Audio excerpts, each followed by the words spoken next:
Hey guys, GameBoy3800 here once again, and today we're going to be upgrading this really old Dell. This is a Inspiron 9100, and it's got a Pentium 4 3 GHz. That's not good enough for me, so I'm going to give it a 3.4 GHz. And then I already put in 2 GB of memory versus the 512 megabytes I had before. So, without further ado, let's get started. Alright, some things you're going to need are screwdriver, toilet paper, some rubbing alcohol, a tin of compressed air, some thermal paste, and of course the processor. So with all that out of the way, let's begin. I've taken one of these units apart before, so I already know what I'm getting into. Or at least I hope I do. So this is just a Phillips head screwdriver that can extend if you needed to. First thing I'm going to do is remove the battery, because shocking is bad.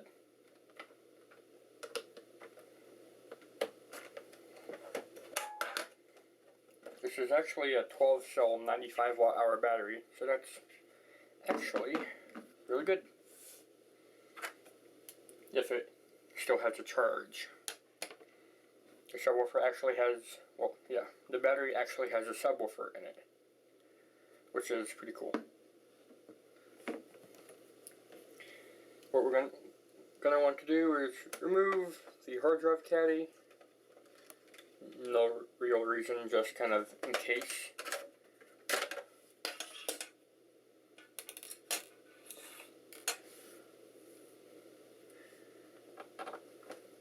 Remove the two fans we can see on the bottom.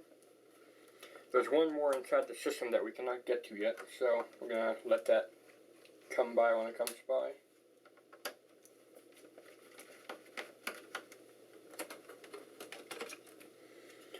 One fan. The other fan is clipped in back here, so it's not going to be as easy to remove.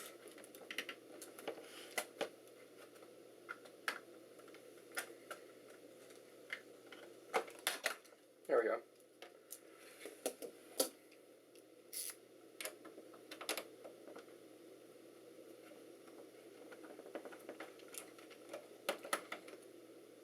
There's one screw holding this fan in, and then it's got a little lever thing here that you use to pull it out.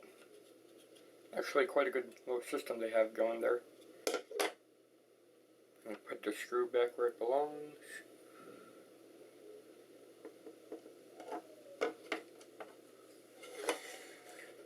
And now that's done.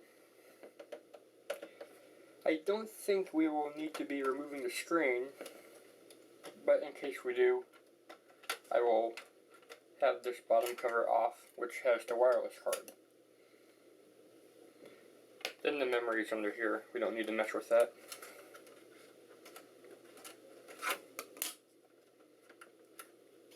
I don't think we need to remove this, but I'm doing it just in case.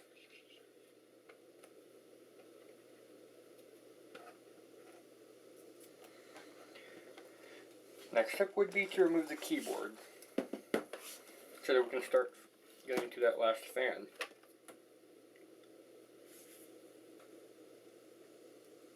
To remove the keyboard, just bring the screen all the way back. Then you get a flathead screwdriver to get at that, so hold on a second. Alright, got a flathead screwdriver. But I do believe we need to unscrew a thing or two on the bottom. Assuming I'm right, these are the screws we want to go for. The ones are right up here.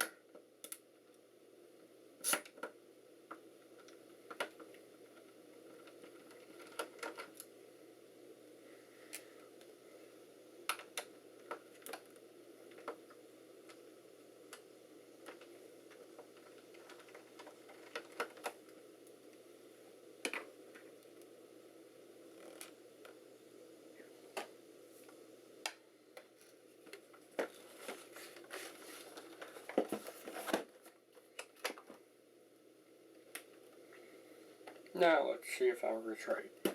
And see if this is even the way you get the keyboard off here.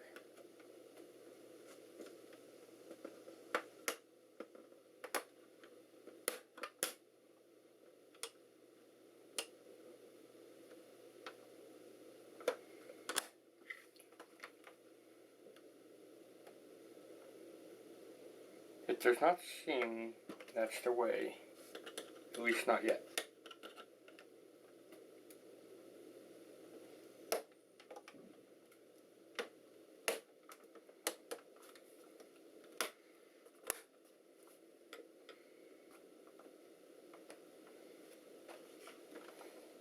Nope.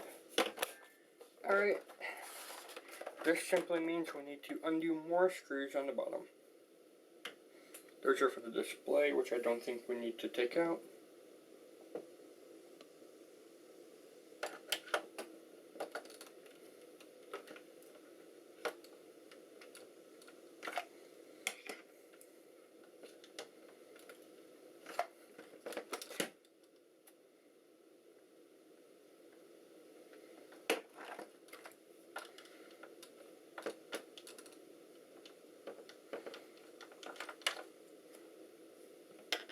Alright, you need some really long screws for these.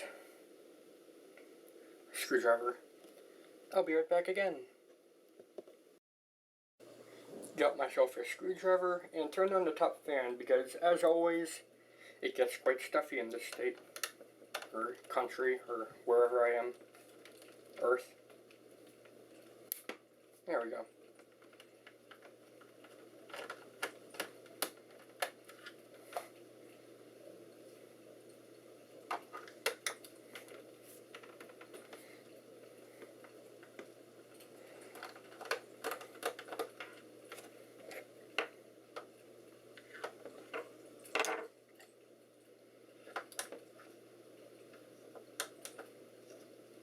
That does not want to reach down, so let's try it like that. I got one out. There's still one in there though.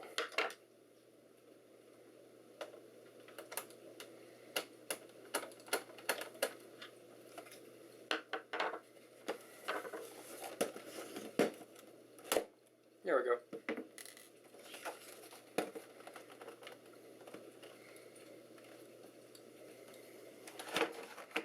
There's another screw here under the battery.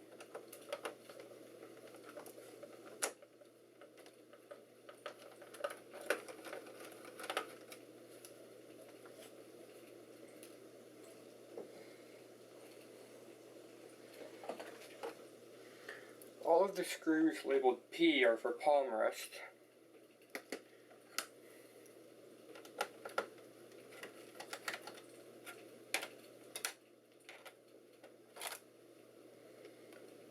Nope, no extra screws under the memory compartment cover.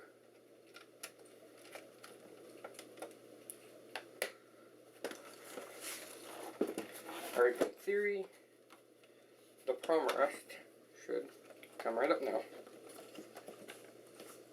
Oh yeah. DVD drive. Is there another screw hiding under that? Nope.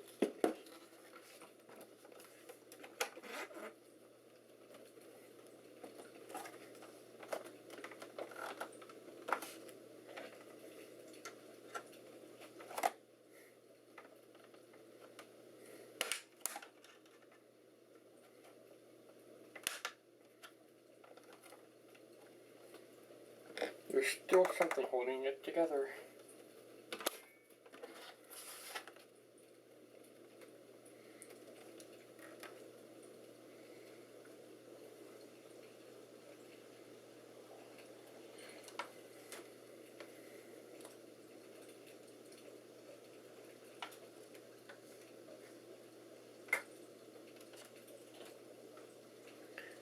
The screws labeled D on the back feet here are for the display, so I don't think I need to remove them. However, I'm a sucker for punishment. So, I'm taking them out anyways.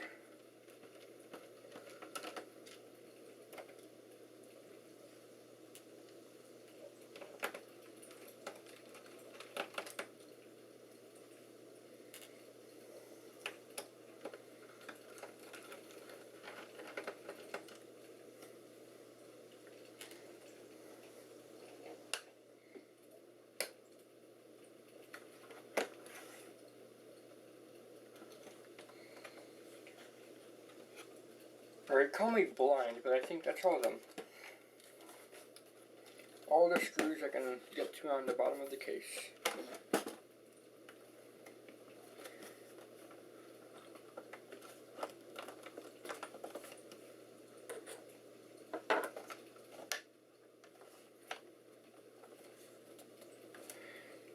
Something is still not right.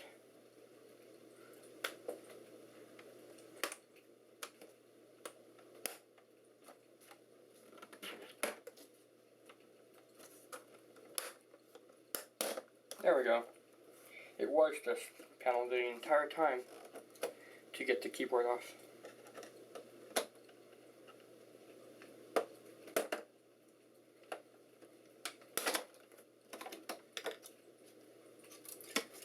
Now there's a strip connecting the power to here, and it comes right off. Now we can easily get to the insides.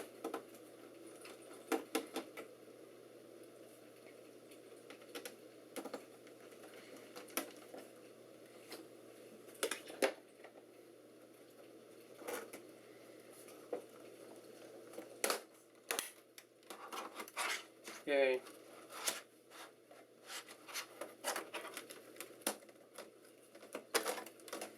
Keyboard's off with that ribbon cable there.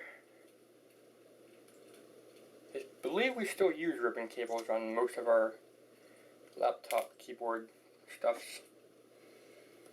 So I guess it's safe to say they're still popular.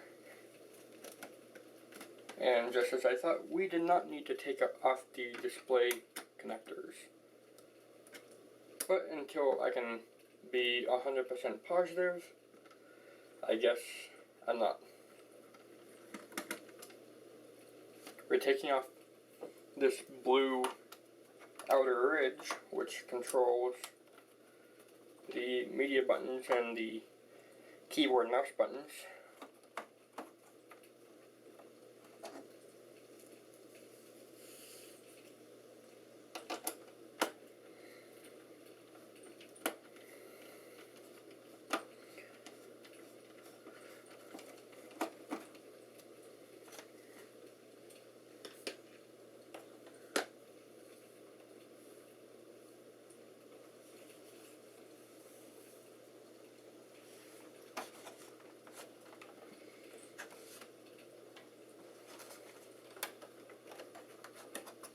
I believe it's still being held in there somehow.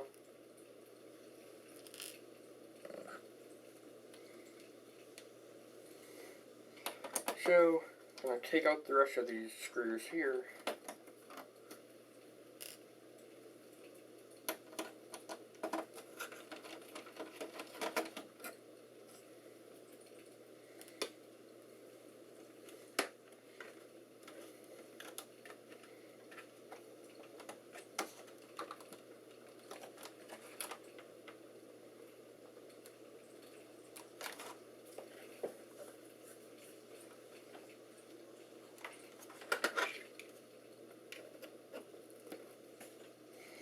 Looks like display is coming off.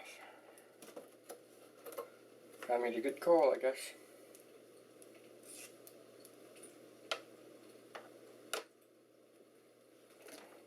So with that good call, oh, never mind, I don't need to. It's already got little connectors that come apart either way. That's pretty cool. They unscrew or just come undone. Because unscrewing will be a pain.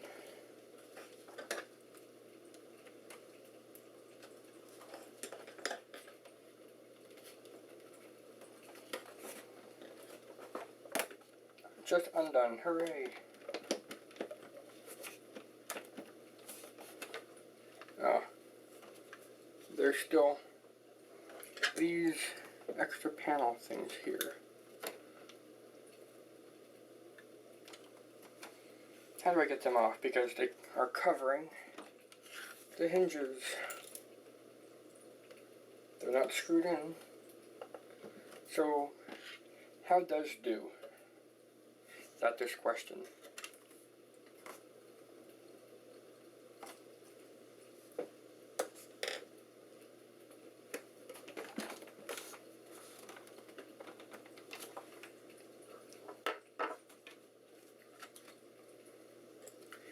They must push forward if they don't come out from the side.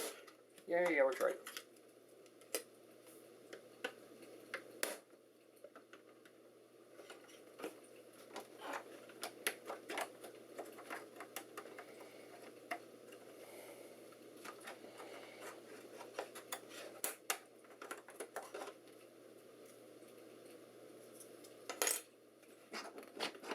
Display out.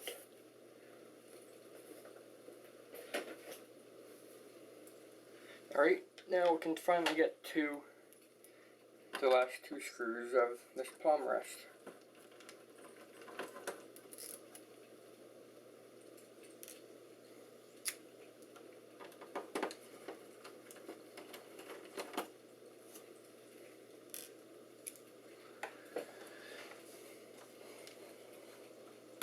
Last four screws, there were some more hiding underneath here.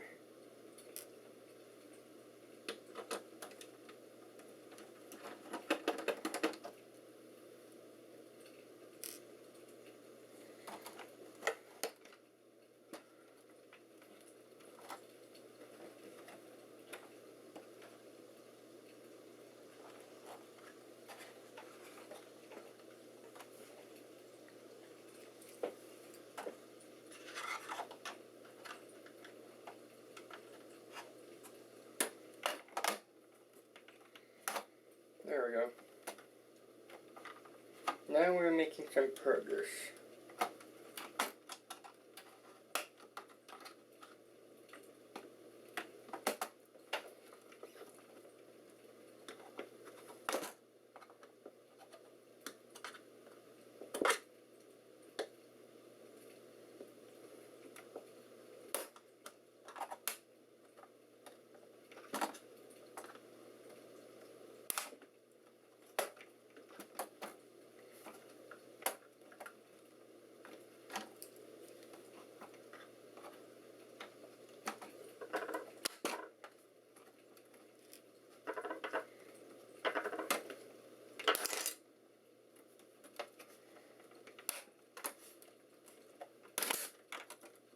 Alright, one half done.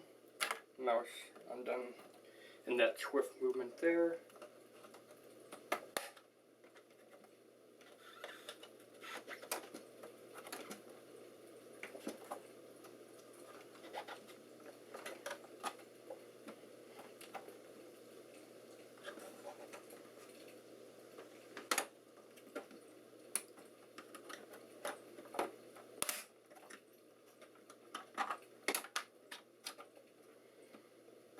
There's just one more clip holding it together.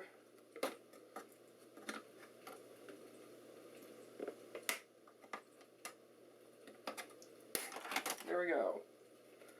Palm rest undone.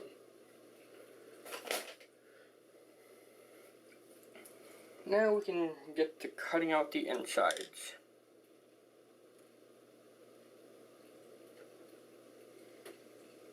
The final fan is right here.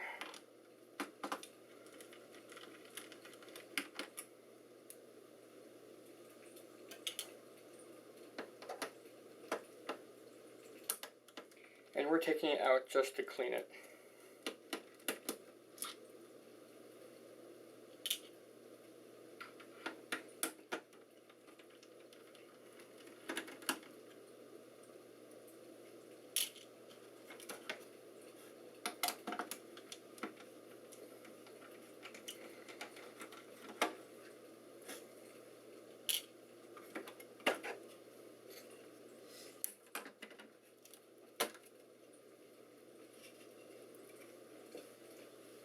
going to use the compressed air canister.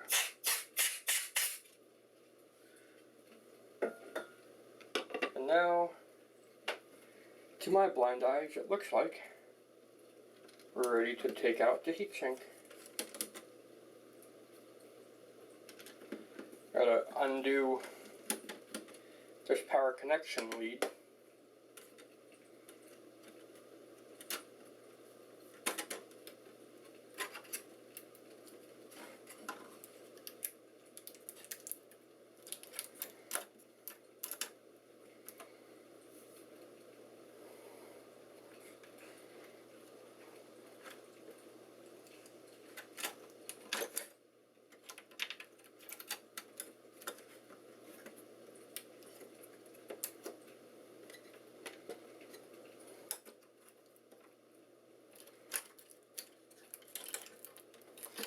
There's some tape holding that on.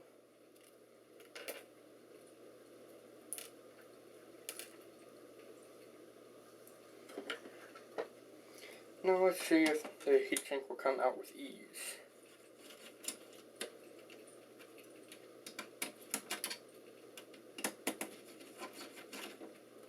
Screws are locked in, that's good.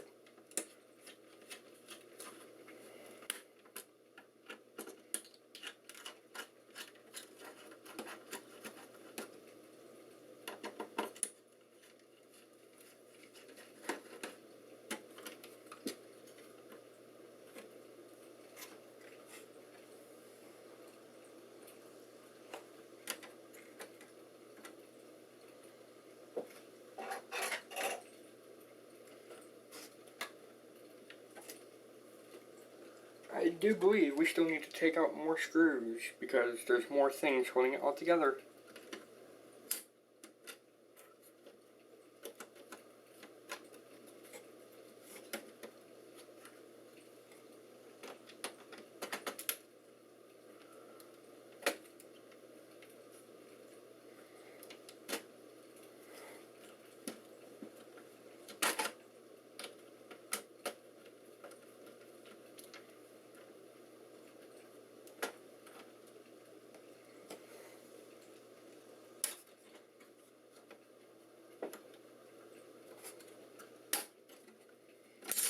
I was wrong, no more screws. There's just this gigantic metal piece keeping everything in place as a brace, I guess.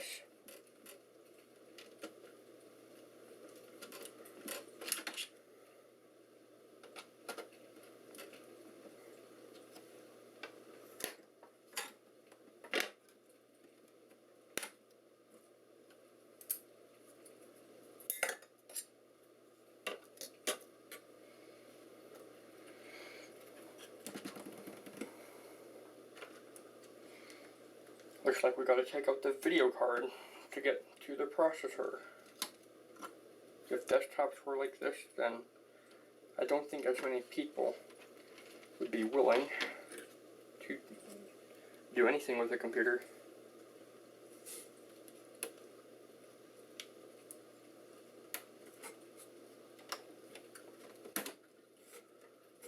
There we go.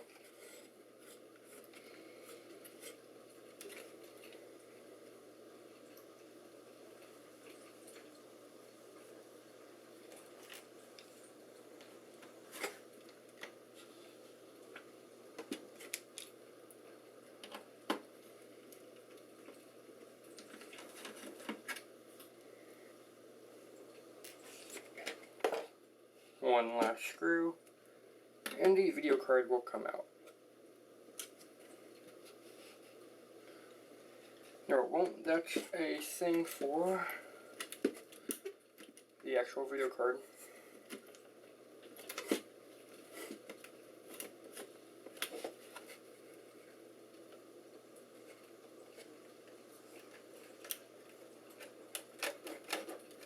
Ah, there it is.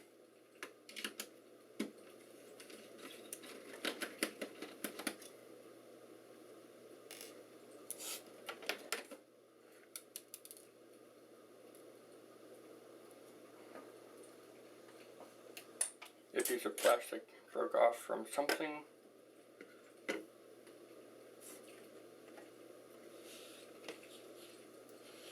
Alright.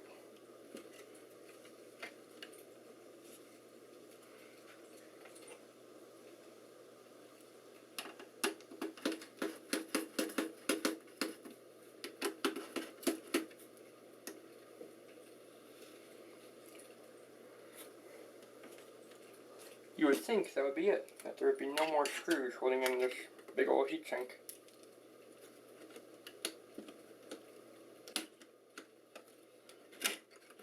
Oh, that's why. I was trying to lift up the wrong piece. We did have to remove the video card though, it was holding it in. And here's the heatsink. The old processor is held in through a socket, which loosens and tightens using a flathead screwdriver.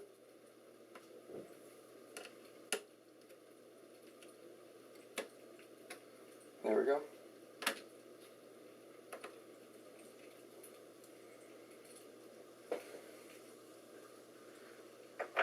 That's a 3 gigahertz.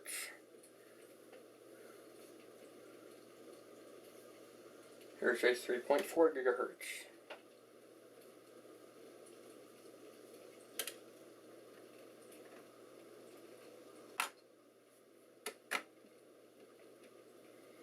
It's in there. And locked. Now we're going to use that isopropyl alcohol to clean everything out. Gonna give the heatsink a fresh coat and clean off the processor of old thermal grease that I was too lazy to get off before.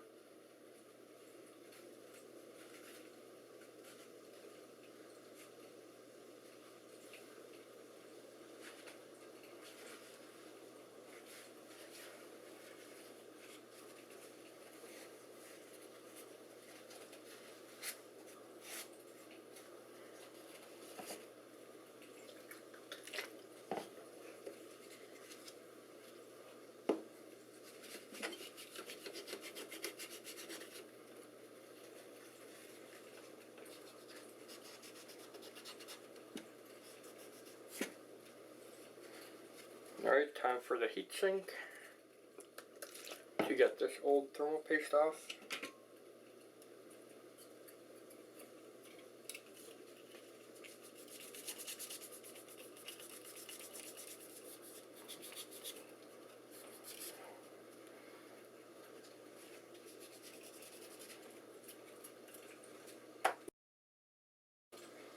And now I've run out of space on the SD card, so I'm running off the hard drive now.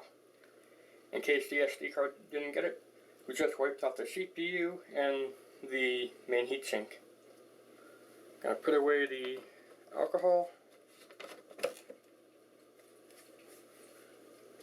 and toilet paper.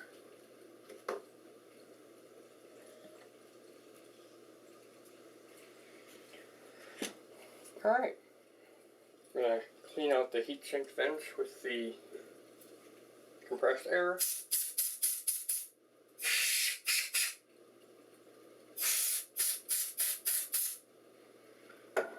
And I do believe now we're ready to give it a fresh coat of thermal paste.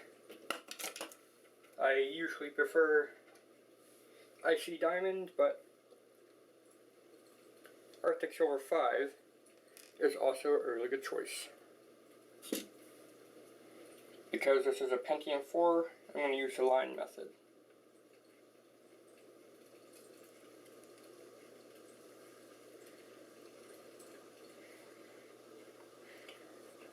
The line method is good for getting a lot of thermal paste on, while it's at the same time making it even with everything.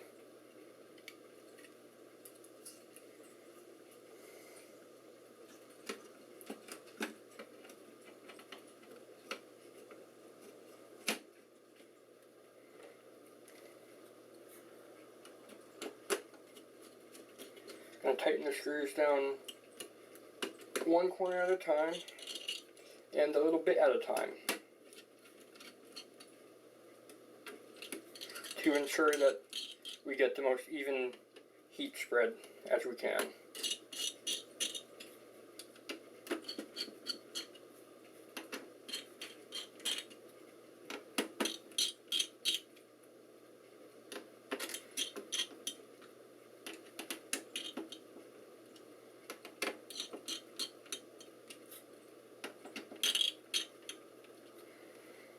There we go. Ready for video card reinstallation.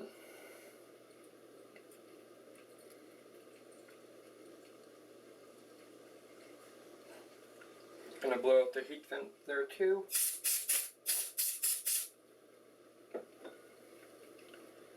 And I was considering doing the same thing to the video card, giving it new thermal paste, but it uses Starbit, so it's not going to be easy to get out. So I'm just not going to bother.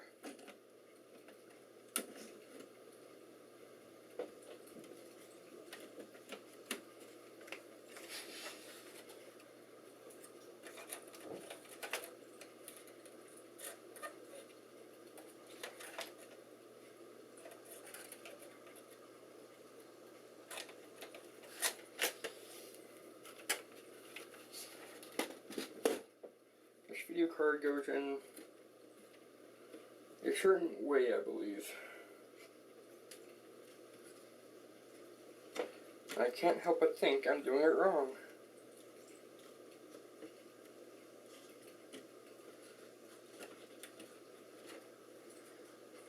The connection's on the back side, so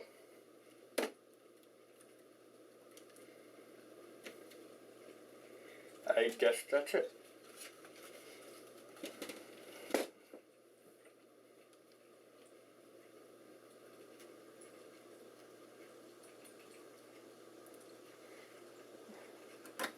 Now we begin the reinstallation progress.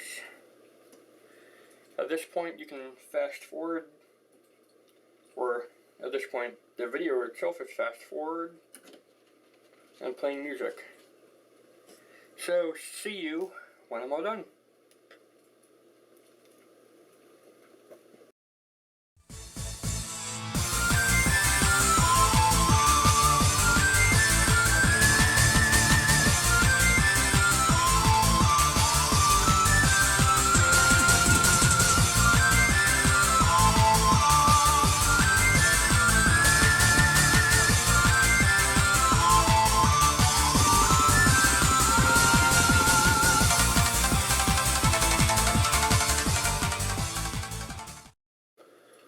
Alright, I just got done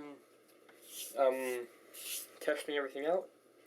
I found that this memory is not compatible with it. It must need a BIOS update or something, but this unbuffered CL3 memory for some reason didn't work. PC3200, the speed of the memory that's inside it is 4200, also CL3. I just don't understand why it doesn't want to accept it as a good memory thing. But fact of the matter is, it isn't. But nonetheless, we will still plug it in and boot it up so you can see if we were successful or not. Well, if I was successful, you did nothing.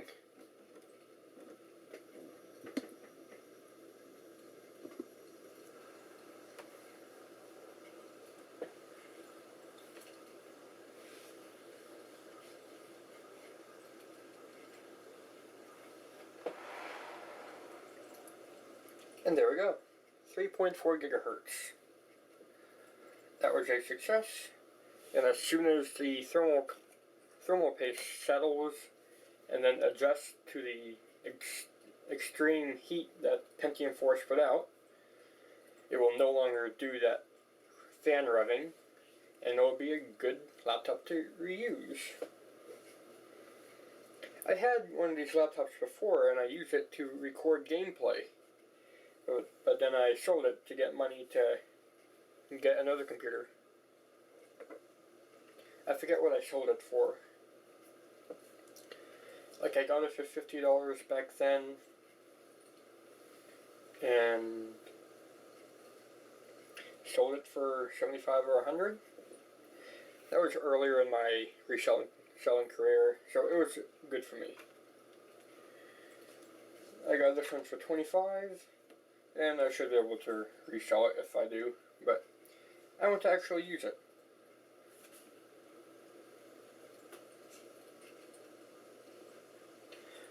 This just needs a cooling pad to keep itself lifted up a little bit more, because this is one of the largest computers, well, not largest, but thickest computers I've ever had the pleasure of using.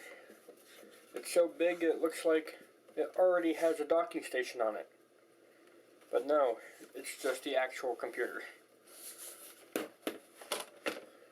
last thing left to do is to just put this memory cover back on, or try and find some compatible memory. I wanted to put Windows 7 on here, but it looks like until I can find, well, compatible memory, Windows XP is going to be my best bet. So yeah, that was a successful upgrade from the old Pentium 3 right here.